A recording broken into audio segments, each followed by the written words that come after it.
Tennessee Williams once told us, "There comes a time when you look into the mirror and you realize that what you see is all you'll ever be.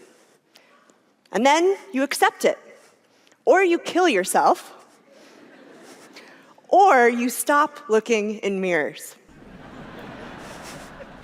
And speaking of mirrors, someone else once said, "If we spend too much time scrutinizing what's in our rearview mirror, we're certain to crash into a light post."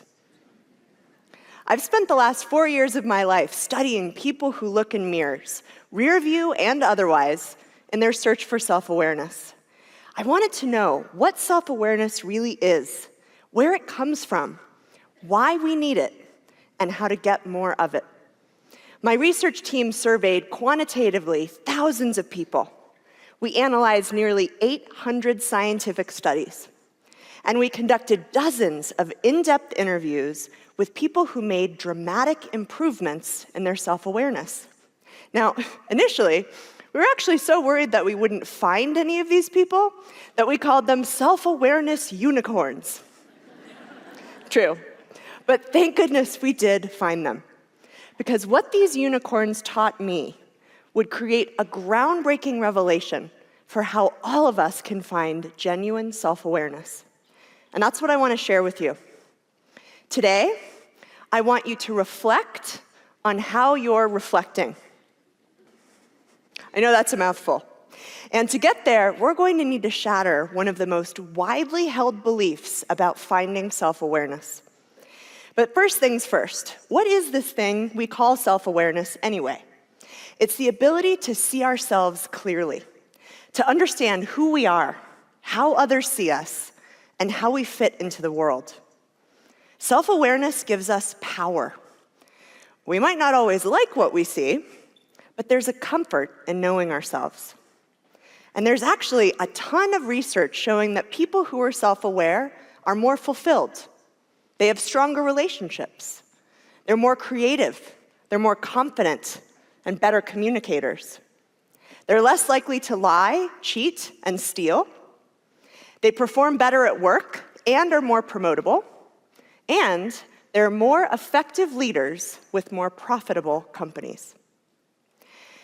In the world of self-awareness, there are two types of people.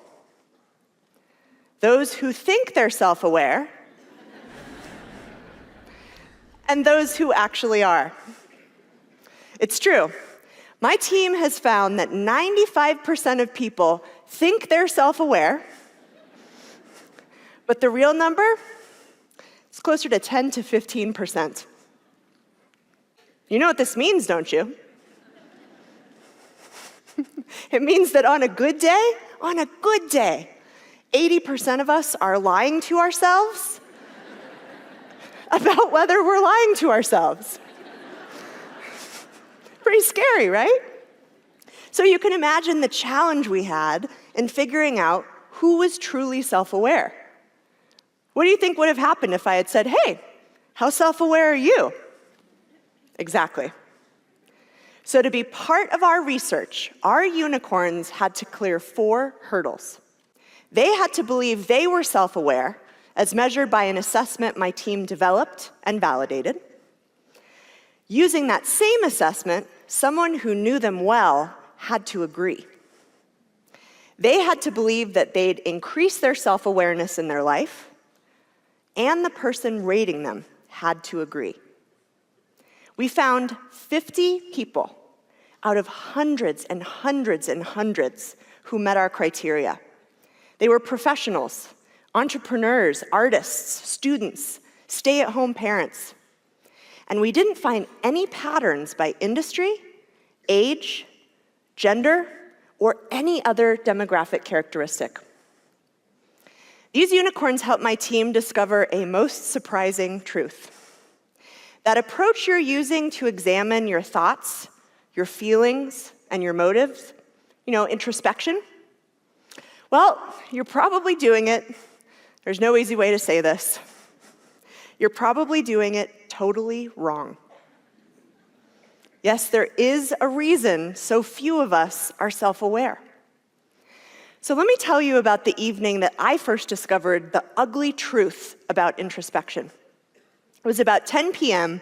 on a beautiful Colorado spring evening, and I was in my office, hopped up on Diet Coke and Smart Food popcorn. And I had just analyzed a set of data, and to say that I was surprised would be an understatement. My team and I had just run a simple study looking at the relationship between introspection and things like happiness, stress, and job satisfaction. Naturally, the people who introspected would be better off. Wouldn't you think so? Our data told the exact opposite story. People who introspected were more stressed and depressed, less satisfied with their jobs and their relationships, less in control of their lives. I had no idea what was going on, and it got worse. These negative consequences increased the more they introspected. So I was quite confused. Later that week, I ended up coming across a 20-year-old study that looked at how widowers adjusted to life without their partners. The researchers found that those who tried to understand the meaning of their loss were happier, less depressed 1 month later, but 1 year later were more depressed. They were fixated on what happened instead of moving forward. Have you been there? I have. Self-analysis can trap us in a mental hell of our own making. So things were starting to make sense. Now, you die-hard self-awareness fans, and particularly introspection fans in the audience, might be thinking, sure, introspection may be depressing, but it's worth it because of the insight it produces. And you're right. I am not here today to tell you that the pursuit of self-awareness is a waste of time. Not at all. I am here to tell you that the way you're pursuing it doesn't work. Here's the surprising reality. Thinking about ourselves isn't related to knowing ourselves. So to understand this, let's look at the most common introspective question: why? We might be searching for the cause of a bad mood. Why am I so upset after that fight with my friend? Or we might be questioning our beliefs. Why don't I believe in the death penalty? Or we might be trying to understand a negative outcome. Why did I choke in that meeting? Unfortunately, when we ask why, it doesn't lead us towards the truth about ourselves. It leads us away from it. There are so many reasons this is the case. Today, I'll give you 2. Here's the first reason we shouldn't ask why. Researchers have found that no matter how hard we try, we can't excavate our unconscious thoughts, feelings, and motives. And because so much is hidden from our conscious awareness, we end up inventing answers that feel true, but are often very wrong. Let me give you an example. Psychologists Timothy Wilson and Richard Nisbett set up a card table outside their local Myers Thrifty store in Ann Arbor, Michigan. And on that card table, they laid out 4 identical pairs of pantyhose. And they asked the people walking by to pick their favorite. Now, consumer research shows that people tend to prefer products on the right. And that's exactly what happened. Even though every pair was identical, people chose pair D at a rate of 4 to 1. And when asked why they had chosen the pair they had, they confidently declared that pair D was just better. And even, get this, even when the researchers told them about the effective positioning, they refused to believe it. The second reason asking why is a bad idea is that it leads us away from our true nature. We like to think of our brains as supercomputers, rationally analyzing information and arriving at accurate conclusions. Unfortunately, that's not what happens. Let's do a quick exercise that's based on another classic psychology study.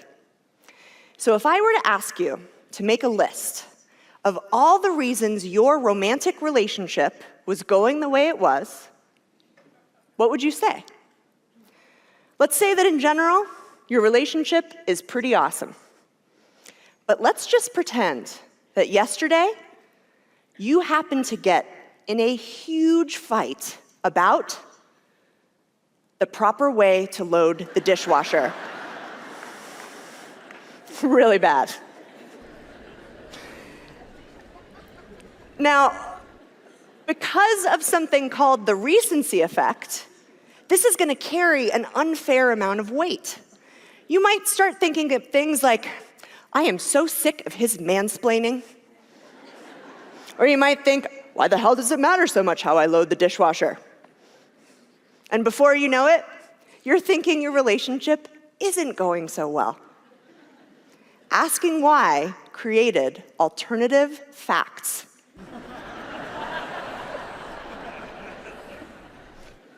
And over time, this leads us away from who we really are. It clouds our self-perceptions. So you might be wondering, if asking why makes us depressed, overconfident, and wrong, it's probably not going to increase our self-awareness. But don't worry, I am not here today to tell you to stop thinking about yourselves. I am here to tell you to start doing it just a little bit differently. So if we shouldn't ask why, then what should we ask? Do you remember our self-awareness unicorns? When we looked at how they approached introspection, we found the answer.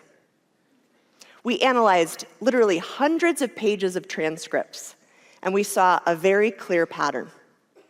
Although the word why appeared less than 150 times, the word what appeared more than 1,000 times.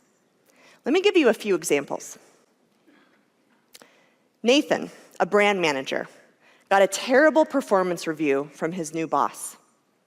Instead of asking, why are we like oil and water? He asked, what can I do to show her I'm the best person for this job? It changed everything. People now point to Nathan and his boss as proof that polar opposites can work together. Sarah, an education leader, was diagnosed with breast cancer in her late 40s. And when she asked, why me? She said it felt like a death sentence. So then she asked, what's most important to me? This helped her define what she wanted her life to look like in whatever time she had left.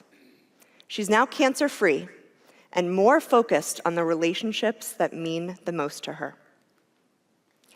Jose, an entertainment industry veteran, hated his job. And instead of getting stuck what most of us would do and ask, why do I feel so terrible? He asked, what are the situations that make me feel terrible, and what do they have in common? He quickly realized that he would never be happy in his job, and it gave him the courage to pursue a new and far more fulfilling career path as a wealth manager.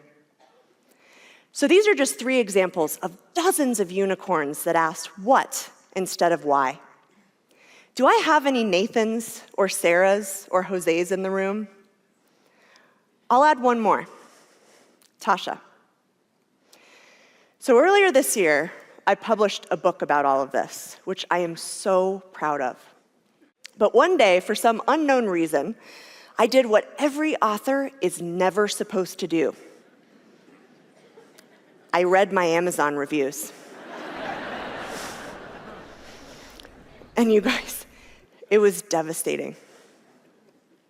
I asked, why are people being so mean to me about a book that I spent thousands of hours researching and wrote to make their lives better, right? I fell into a spiral of self-loathing. It was honestly one of the low points of my life. A couple of weeks went by, and it dawned on me that maybe I should take my own advice. So I tried a different question. I asked, what about all those people who were telling me that my book has helped them change their lives? Oh, what a different outcome. So no, I wasn't doing it right either. This is not an easy world, is it? Not at all. She knows. We all know.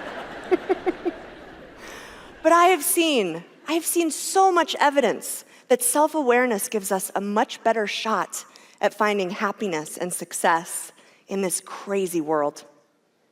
To start, we just need to change one simple word. Change why to what. Why questions trap us in that rearview mirror. What questions move us forward to our future? As human beings, we are blessed with the ability to understand who we are, what we want to contribute, and the kind of life we want to lead. Remember, our self-awareness unicorns had nothing in common except a belief in the importance of self-awareness and a daily commitment to developing it. That means we can all be unicorns. The search for self-awareness never, ever stops. Life goes on. It's up to us to choose to learn and grow from our mistakes and our tragedies and our successes. One of the best quotes I've ever heard on this subject is from Rumi. He said, "Yesterday, I was clever, so I wanted to change the world. Today, I'm wise, so I'm changing myself." Thank you very much.